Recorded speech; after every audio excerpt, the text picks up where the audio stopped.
Vadanappally Sankaramangalam Devaswom trust Sankaramangalam Shri Mahavishnu ക്ഷേത്രത്തിലെ പ്രതിഷ്ഠാദിനം ഭക്തി നിർഭരമായി ആഘോഷിച്ചു. തിങ്കളാഴ്ച വൈകിട്ട് ദീപാരാധനയ്ക്ക് ശേഷം വിശേഷാൽ പൂജകൾ, പ്രസാദശുദ്ധി, കലശപൂജ, കലശാഭിഷേകം എന്നിവ നടത്തി. ചൊവ്വാഴ്ച രാവിലെ ഗണപതി ഹോമം, അഭിഷേകം, വിശേഷാൽ പൂജകൾ, തുടർന്ന് കളഭച്ചാർത്ത്, ഉച്ചപൂജ, ശ്രീഭൂതബലി, വാദ്യമേളം എന്നിവയും ഉണ്ടായിരുന്നു. ചടങ്ങുകളിൽ നിരവധി ഭക്തരാണ് പങ്കെടുത്തത്.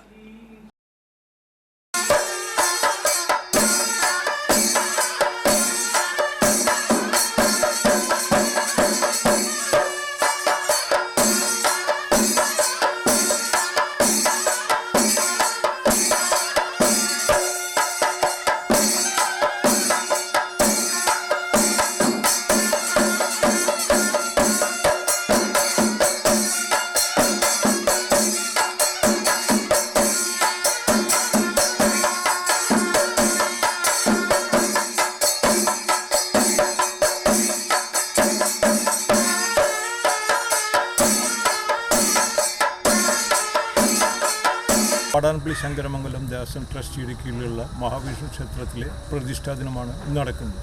പ്രതിഷ്ഠാദിനത്തോടനുബന്ധിച്ച് കളഭാഭിഷേകവും ശ്രീഭൂതബലിയും നടക്കുന്നുണ്ട്. ഇതിനേക്കാൾ ഭംഗിയായി നടത്തണമെന്ന് വലിയ ആഗ്രഹമുണ്ടെങ്കിലും ഭക്തജനങ്ങളുടെ സഹകരണം ഉണ്ടായാൽ അടുത്തുള്ള ഇതിനേക്കാൾ ഭംഗിയായി നടത്താൻ കഴിയും. പിന്നെ ശ്രീകൃഷ്ണ ക്ഷേത്രം ആയതുകൊണ്ട് ശ്രീകൃഷ്ണ ജയന്തിക്കാണ് പ്രാമുഖ്യം നൽകുന്നത്.